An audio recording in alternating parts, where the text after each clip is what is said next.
I felt like coming out in Boise State, we prepared really well this week. In the end, it was a tough loss for us. Um, I felt like offensively we came out a little bit slow. Normally we come out hot. Um, Pass blocking wise, I felt like we did a great job, especially this week in practice, really preparing under Coach Farmer. Run blocking wise, we didn't really get the job done, and that's on us as an offensive line. Um, and in the end, it was just a big tough loss for us, and we need to head into New Mexico and focus on that now.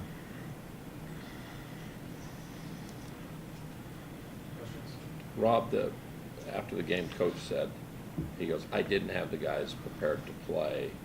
The coach took that, but do you guys, as team guys, when he says that, do you take that to heart of what he said and say, hey, that's us, or we have to be more motivated, or we have to do more things, or whatever?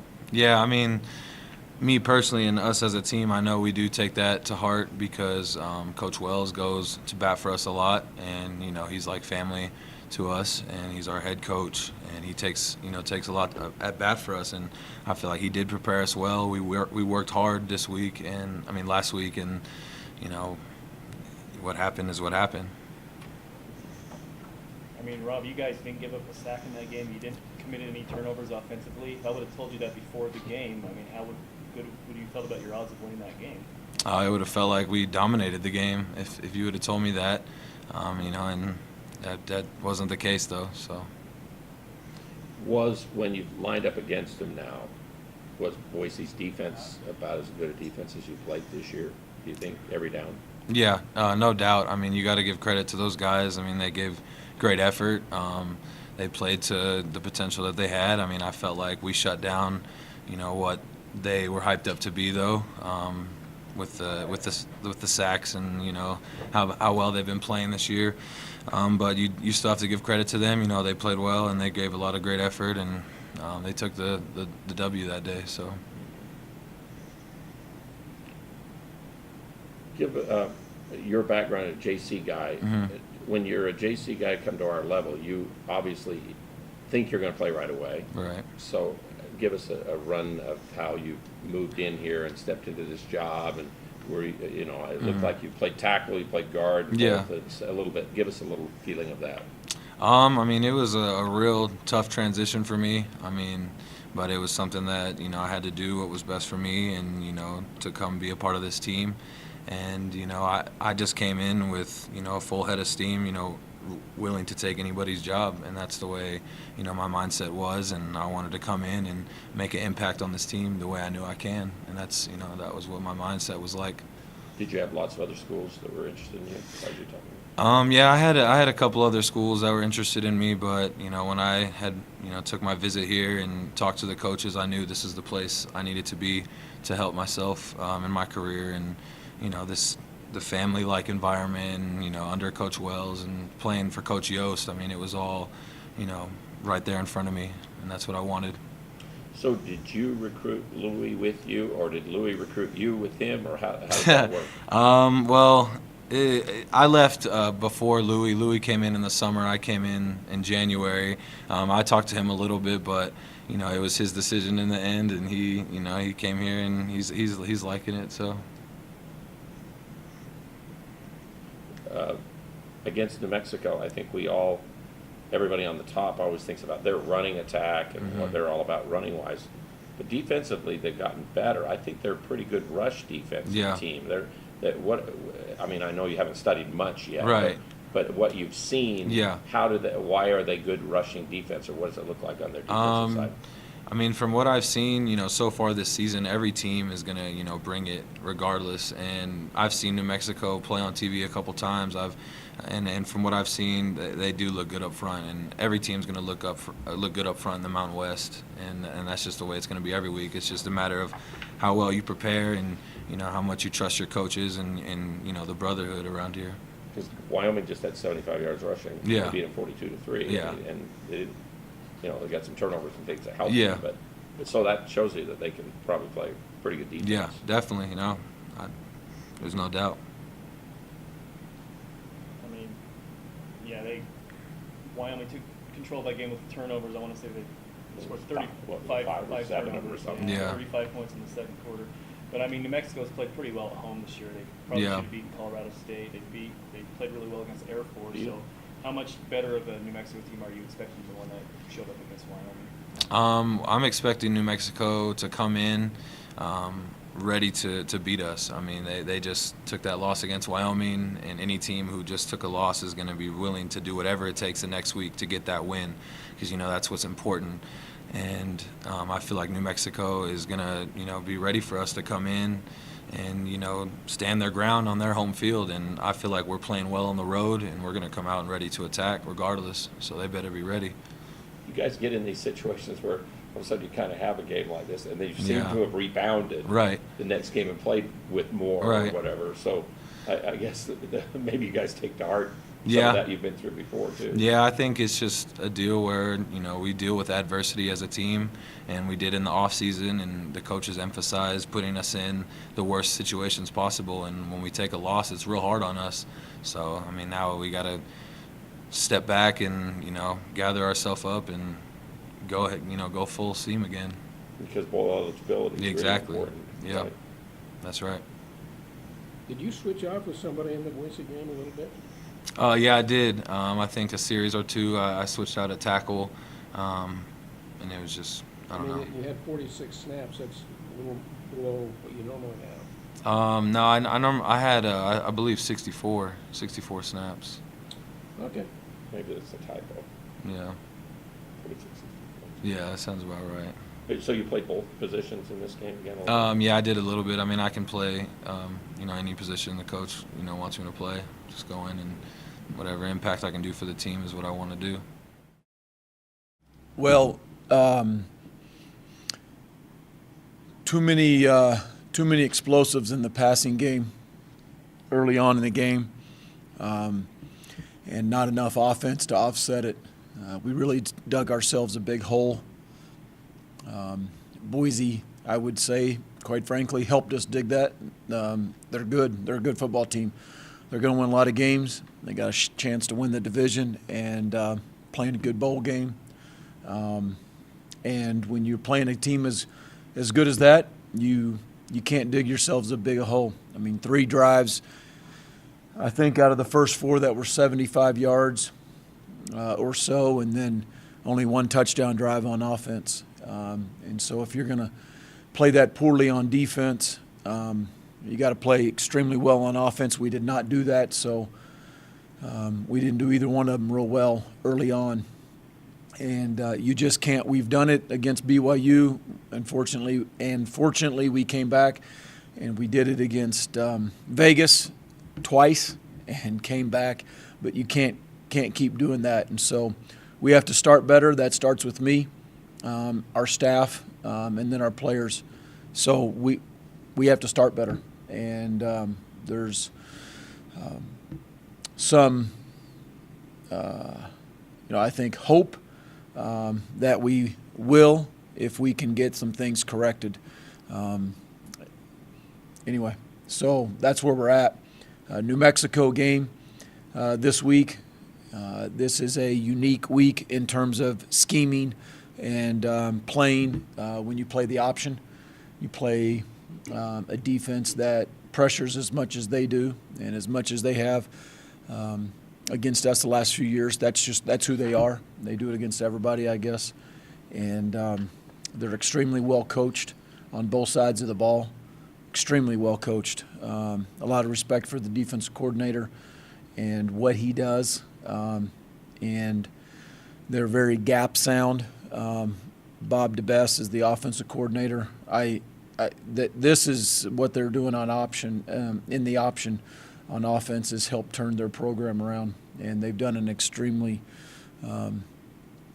impressive job on offense and all the ways that they run counter option, double option, lead option, probably some speed option. I haven't studied them this year as much yet, but they do a lot of stuff. They do a lot of eye candy stuff with your eyes and jack with your linebackers and your safety's eyes. So we'll have to be very disciplined.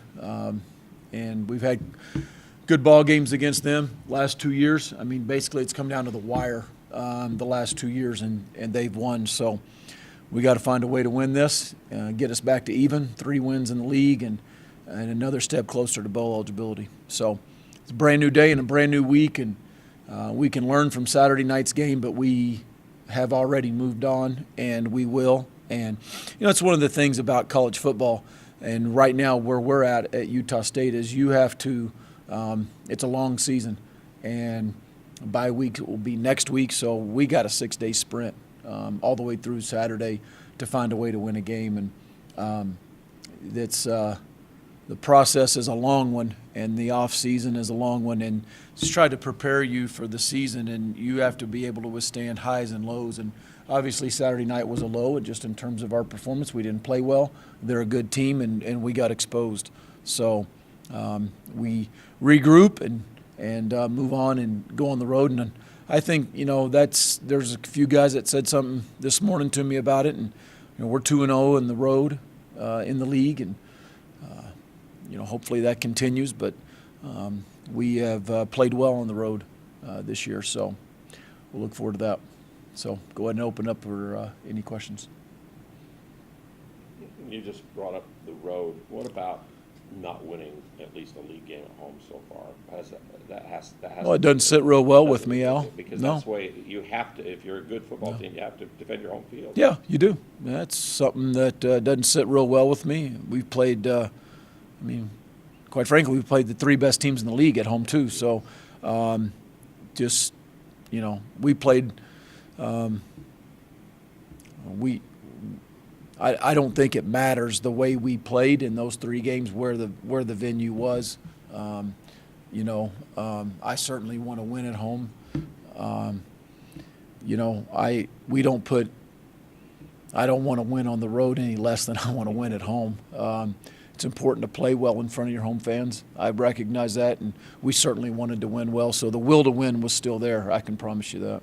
The other thing I have to ask you about is you say I didn't have the team ready. You take the responsibility. I'll always take for that. responsibility. And you do, but then do you go back and just say, my guess, what did I do differently last week? Yeah. Or because you probably have a plan and you probably stuck with those kind of things. And Well, there's certainly some things that were game plan specific for Boise, and a few things that were different, and then there was a lot of things that were consistent in terms of preparation. We didn't cut any corners on preparation. When I say I'm going to take responsibility, I'm going to take responsibility because I'm the head coach, and I'm going to put it on my shoulders, and that's how I think leaders lead, and I think that's how guys look to you for leadership, and they think that they look to me to help right the ship. So I'm in the business of problem solving, and I got to solve some problems. So the problem is we started slow, and so that's certainly on me. And whether we got, whether the scheme wasn't right, whether the emotional state wasn't right, or we didn't play well, I think they were ready to play emotionally. But when you don't go out and play well the first 2 series of the game on either side, and it's 14-0, then something's wrong. There were communication errors. There were some technique stuff on defense. We didn't, you don't reroute a number 2. You don't cover down a number 2 receiver. It doesn't matter what the pregame speech was. I get that. But when you're the leader, I'm going to take responsibility. And I certainly will shoulder all of it when we lose. Now, Boise, Coach Harsin after the game said, though, that they really schemed to try to pass. They really wanted the pass to get established early. Did they do a lot of different stuff with their passing game to make that happen? No, I didn't see a whole lot of new stuff. You get guys in the back end that get lazy eyes and undisciplined eyes. And, the first play of the game's not anything we hadn't seen. It's 1-2 switch, and we need to have a corner fall off on it, and the safety tried to rally and make it right, and it's, 40 yards later, Matt, honestly, with the exception of Madison's 48-yard run up the middle, Barron did a great job tracking him down. You did a good job against him. He had 62 yards in his other 18 carries, and you defended the run well in the second half against UNLV. So even though New Mexico is a totally different scheme and everything, how encouraging is it that you guys have fixed some things with the run defense the last 1.5 games? Well, it looks good on paper for you boys. Guys, what I think sometimes the media fails to understand is playing defense is run and pass. You got to play in a complete game. Just because you played well against the run doesn't mean you played well as a defense. Just because our O-line protected the quarterback, we didn't give up one sack. I mean, that was the Mountain West leader in sacks coming in here. We didn't give up one sack. But you're not going to hear me sit up here behind the mic and spout off how great we are in pass pro and how well we played on offense and all that. We didn't run the ball worth a lick. So to me, it's all encompassing for both sides of the ball. Certainly, we played better against the run, but that's half the defense. I mean, that's not the whole. We gave up way too many explosives. We didn't take one ball away, and we played poor red zone defense. So, does the run defense overshadow that? Not in my mind. The thing that's killed you against New Mexico the last couple of years is when they do get an explosive pass play. That's they just that style just lulls you to sleep to where they do get something. Well, in the air. 2015 they had one. But it was a huge one. Well, it's 87 yards later, and it was a touch and on a miscommunication. I remember like it was yesterday. One safety thought we were in one, the corner thought we were in another coverage. But, and last year certainly that got them back in the game. They throw a post ball into cover 2 right between our two safeties. That should never work. We allowed that shot, a couple more last year in the game to let them get back in the game. And again, when I say let them get back, they completed them, they threw them. That was a good job by them, and I certainly think it goes both ways. It was a nice job by New Mexico. And that in an option offense, you're going to have a lot of the play actions and things that you have to have off the run game. And I know I coached in an option offense, not the same as New Mexico, but there's some similarities, and a lot of times your play action game either saves you or it opens up your running game, and I certainly think that that's what they do. And with theirs, what do you think they're going to do quarterback-wise? I have no idea what they're going to do. QB started this past week, but I don't know. Jordan's still there. Yeah, I have no idea. We've certainly seen Lamar. Lamar's a good quarterback. We've seen him several years now. He's played for a long time. It seems like 13. I'm glad Seven's not there anymore. He was a tremendous running back, but Lamar's a really good quarterback. 16 can throw it, so I have no idea what they're going to do. We're going to prepare for their offense and their scheme and what they do, and there's not much difference in play calls, I don't think, with each one of them. I know that they have their strengths. I don't quite know them yet on Monday, but I mean, New Mexico, they're going to do what they do. No, they are about 100 yards per game less than where they were rushing the ball last year at this time. Are they committing a little more to the pass, or not really? I haven't noticed. Just maybe haven't had as many explode. I mean, they were, what did they have last year? Remember, they had more 50-yard runs than like anybody in the country. They don't have as much of that. Yeah, that's right. I forgot that. Could you just talk about the discipline that it takes to defend the option, and how do you instill that in your team throughout the week? Well, you don't instill it this week. It's hopefully been instilled since January. I mean, it's discipline to me is an everyday thing. It's not a sometimes thing. It's every day in your life, in your lifestyle, and we've certainly preached that all year and ever since we've been here. We've preached that, and I just think that goes with anything that you're doing in football. Now, what they do on offense is going to expose your football discipline and your eye discipline, and you got certainly a few different calls and a little bit of a new way to play defense. I don't really want to say that, but it's just different this week, and so certainly discipline, effort to the football is a big part of playing defense this week. I know you don't have much say over when the bye week takes place, but is it difficult having it so late in the season? Would you rather have it earlier? I would rather have it earlier, but Commissioner Thompson didn't ask me when I wanted it. Play it like it lies. It's not spring rules. It's not pick, clean, and play, Al. You got to play the ball down, Al. You and Parsons. I always do. We always do. Okay, all right. 7 guys have had 39-yard or longer rushes So they still are getting big running Yeah. plays besides, but not getting the same number of yards. Yeah. I think so. I know this is always hard to answer early in the week, but number 28, their nickel dude, and he leads the team in tackles for loss, forced fumbles, fumble recoveries. Has a 91-yard interception return this year. I mean, can you tell me what makes him such a good player? He is a berserker. He is everywhere. I don't know what to call him. Is he the nickel? Is he the field outside linebacker? Is he a drop down safety? He plays everywhere. He's passionate. He's a really good football player. He shows up on tape everywhere.